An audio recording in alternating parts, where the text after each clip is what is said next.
সংবাদ সবাইকে স্বাগত জানাচ্ছি। আমি ফিরোজ তোহা। শুরুতেই বিআরবি কেবলস সংবাদ শিরোনাম জানিয়ে দিব এই মুহূর্তে আমাদের হাতে থাকা সর্বশেষ গুরুত্বপূর্ণ বাংলা সংবাদ। ক্ষমতাসীনদের ইশারায় সারা দেশে লুটপাট চলছে, অভিযোগ করলেন জাতীয়তাবাদী যুবদলের সাধারণ সম্পাদক আব্দুল মোনায়েম মুন্না।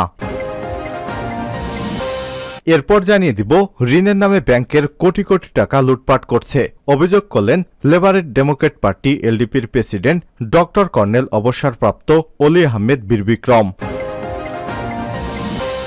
এবারে জানাবো নির্দেশনা অমান্য করে প্রার্থী হয় বিএনপির আরও 5 নেতা বহিষ্কার। কেন্দ্রীয় সিদ্ধান্ত না মেনে ষষ্ঠ উপজেলা পরিষদ নির্বাচনের দ্বিতীয় ধাপের পঞ্চগড়ের বোদা উপজেলা এবং দেবীগঞ্জ উপজেলা পরিষদ নির্বাচনে অংশ নেয় দলের 5 নেতাকর্মীকে বহিষ্কার করেছে বিএনপি। জানিয়ে দিব একটি গুরুত্বপূর্ণ সংবাদ। স্বাধীন ফিলিস্তিন দাবির আন্দোলনে সংহতি জানিয়ে ছাত্রলীগের কর্মসূচি ঘোষণা। এবারে জানাবো জম্মু কাশ্মীরে ভারতীয় সেনাবাহিনীর গাড়িতে আতর্কিত হামলা। ভারতের জম্মু এবং কাশ্মীরের পূর্ব জেলার দেশটির নিরাপত্তা বাহিনীর গাড়ির উপর আজ শনিবার সন্ত্রাসী হামলা হয়েছে। এতে দেশটির বিমান বাহিনীর অন্তত 3 জন সদস্য নিহত হয়েছে। সূত্রের বরাত দিয়ে সব তথ্য জানিয়েছে ভারতীয় সংবাদ মাধ্যম এনডিটিভি। এবং সর্বশেষ জানিয়ে দিব দুঃসংবাদ। ফিলিস্তিনের খান ইউনিসে মসজিদে ইসরায়েলি ইহুদিবাদীদের হামলা। গাজার খান ইউনিসের পূর্বাঞ্চলীয় ফুকারি শহরে একটি মসজিদে গোলাবর্ষণ করেছে ইহুদিবাদী ইসরায়েল বাহিনী। মধ্য গাজার আল মুকরাখা এবং আজ জাহারা শহরে গোলাবর্ষণ করা হয়েছে। তবে এসব হামলায় হতাহতের ঘটনা ঘটেছে কিনা তা এখনও স্পষ্ট হওয়া যায়নি। এদিকে অধিকৃত পশ্চিম তীরে তুলকারেমের একটি নিকটবর্তী শয়কে শহরে এক ফিলিস্তিনি তরুণের বুকে গুলি করেছে ইহুদিবাদী ইসরায়েল বাহিনী। প্রিয় দর্শক, এতক্ষণ শুনছিলেন সংবাদ শিরোনাম, এবারে বিস্তারিত। তবে তার আগে বন্ধুরা, আপনি কোন স্থান থেকে আমাদের সংবাদটি দেখছেন কমেন্ট করে জানিয়ে দিন এই সংবাদ সম্পর্কে আপনার মূল্যবান মতামত। প্রিয় বন্ধুরা, আপনি যদি আমাদের চ্যানেলে নতুন হয়ে থাকেন, ভিডিওটি দেখতে দেখতে চ্যানেলটি সাবস্ক্রাইব করে রাখুন, যাতে করে আমাদের লেটেস্ট আপডেট সংবাদগুলো সবার আগে আপনার কাছে পৌঁছে যায়। এবারে বিস্তারিত। ক্ষমতাসীনদের ইশারায় সারা দেশে লুটপাট চলছে বলছেন মোনায়েম মুন্না।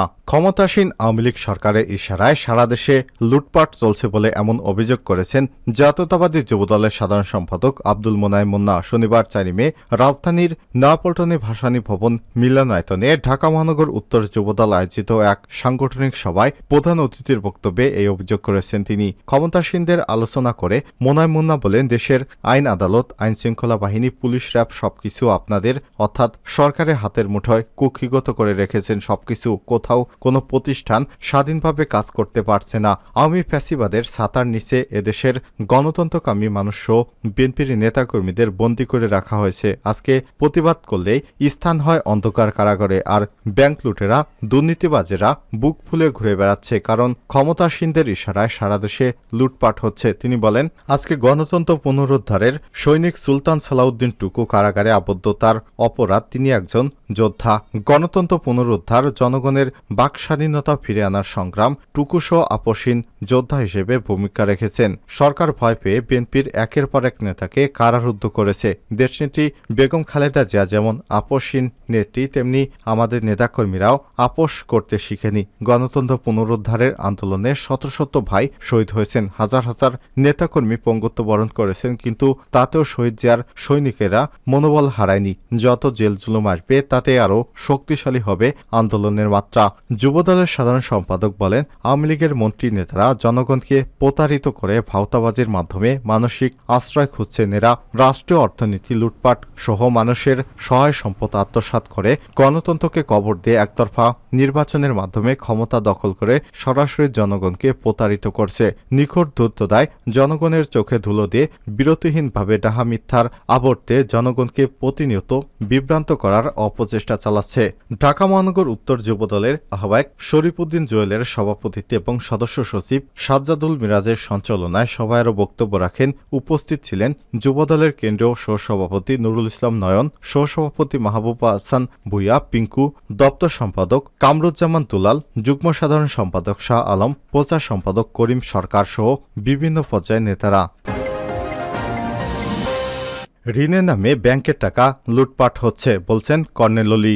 ঋণের নামে ব্যাংকের টাকা লুটপাট চলছে বলে অভিযোগ করেছেন লিবারেল ডেমোক্রেট পার্টি এলডিপির প্রেসিডেন্ট ডক্টর কর্নেল অবসরপ্রাপ্ত অলি আহমেদ বীর বিক্রম। শনিবার 4 মে বিকেলে রাজধানীর মগবাজারে এলডিপির কেন্দ্রীয় কার্যালয়ে এক সংবাদ সম্মেলনে এই অভিযোগ করেছেন তিনি। অলি আহমেদ বলেন, ব্যাংকের টাকা ঋণের নামে লুটপাট করা হচ্ছে, ঋণের টাকা ফেরত দিচ্ছে না, যে যা পারছে তাই লুট করছে। তার তালিকা বাংলাদেশ ব্যাংক প্রকাশ করেনি, টাকা পাচারকারীদের কোনো তালিকাও প্রকাশ করেনি। অনেক ব্যাংকে নগদ টাকা নেই। বাংলাদেশ ব্যাংক থেকে প্রতিনিয়ত টাকা ধার করে দৈনন্দিন কাজ পরিচালনা করছে। টাকা পাচারের কারণে বাংলাদেশ ব্যাংক এবং অন্যান্য ব্যাংকের অবস্থা খুবই করুণ। এর সঙ্গে সরকারদলীয় রাজনৈতিক ব্যক্তিরাই জড়িত। টাকা পাচারকারী এবং লুটপাটকারীদের তথ্য ফাঁস হবে বিধায় বাংলাদেশ ব্যাংক অলিখিতভাবে সাংবাদিকদের প্রবেশাধিকারে বিধিনিষেধ আরোপ করেছে। টাকা পাচারকারী এবং ব্যাংক লুটপাটকারীরাই শতকরা 90% ঘরবাড়ি বিদেশে করেছে। তিনি বলেন, পত্রিকায় দেখলাম শুধু ঢাকায় দৈনিক 500 জন মানুষ কুকুর বিড়ালের কামড়ে আক্রান্ত হচ্ছে, ভ্যাকসিন নেই। ডলার সংকটের কারণে নিত্য প্রয়োজনীয় ওষুধপত্র পাওয়া যাচ্ছে না। প্রতিনিয়তই জনগণ সড়ক দুর্ঘটনায় পতিত হচ্ছে। দুঃখের বিষয়, সিটি কর্পোরেশনের ময়লা গাড়ি চাপায় মানুষ মারা যাচ্ছে। শেয়ার মার্কেটে পুনরায় বিশৃঙ্খলা সৃষ্টি হয়েছে। শেয়ার মার্কেট দরবেশরাই ইচ্ছা অনুযায়ী লুটপাট করছে। এ সময় তিনি আরো বলেন, বাংলাদেশের বিরুদ্ধে আন্তর্জাতিক চুক্তি লঙ্ঘনের অভিযোগ আইএটিএ-ভুক্ত বিমান পরিবহন সংস্থাগুলোর নিকট পাওনা দাঁড়িয়েছে 32 কোটি 30 লক্ষ ডলার। এই পাওনা পরিশোধ না করলে বাংলাদেশ আন্তর্জাতিক বিমানগুলো নামবে কিনা সন্দেহ আছে। গ্যাসের অভাব, অনেক কারখানা বন্ধ হয়ে গেছে, ফলে শ্রমিকেরা অনেকেই বেতন পাচ্ছে না, ব্যাংকে দেনা পরিশোধ হচ্ছে না, যন্ত্রপাতি নষ্ট হচ্ছে, মালিকেরা সর্বশান্ত। অলি আহমেদ আরো বলেন, বর্তমান সরকারের আমলে চট্টগ্রাম, দন্দনাইশ, পটিয়া, সীতাকুণ্ড, মিরসরাই, ফটিকছড়ি সহ অনেক জায়গায় পাহাড় কেটে ইটের ভাটা বানানো হচ্ছে এবং বসতি স্থাপন করা হচ্ছে। এতে পরিবেশের ভারসাম্য নষ্ট হচ্ছে।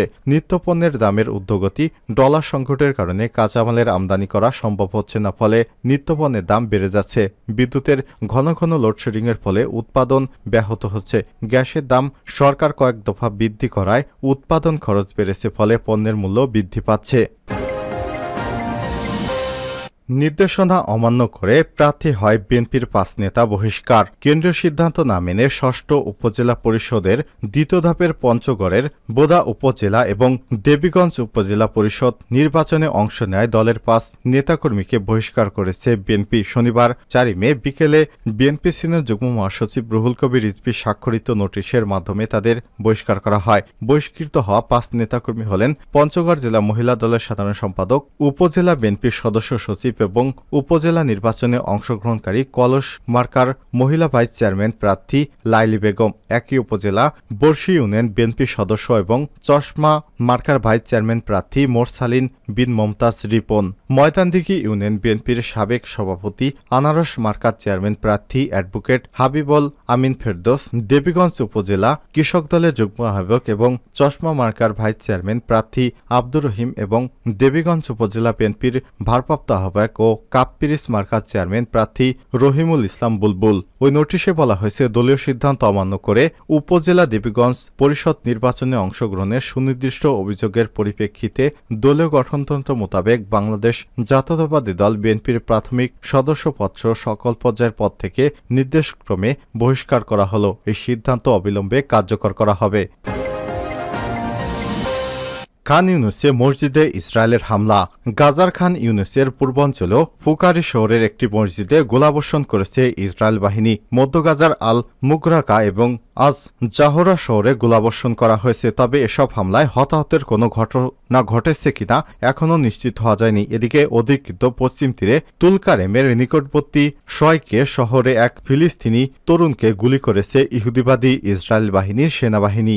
আশঙ্কাজনক অবস্থায় এই ব্যক্তিকে তুলকারেমের থাবেত সরকারি হাসপাতালে ভর্তি করা হয়েছে বলে জানিয়েছে ওয়াফা নিউজ এজেন্সি। 15 ঘণ্টার প্রাণঘাতী অভিযানের পর তুলকারেমের নিকটবর্তী দেইরাল ঘোষণ শহর থেকে ইসরায়েলি বাহিনী সরে যাওয়ার কয়েক ঘণ্টার পর এ খবর পাওয়া গেল। প্যালেস্টাইন রেড ক্রিসেন্ট সোসাইটি উদ্ধারকর্মীরা শহরটির ধ্বংসস্তূপের নিচ থেকে আরও একটি মৃতদেহ উদ্ধার করার পর এই অভিযানে নিহত সংখ্যা বেড়েছে 6 জন। গত 7 অক্টোবর থেকে গাজায় ইসরায়েলি হামলায় অন্তত 34,654 জন ফিলিস্তিনি নিহত এবং 77,908 জন আহত হয়েছে।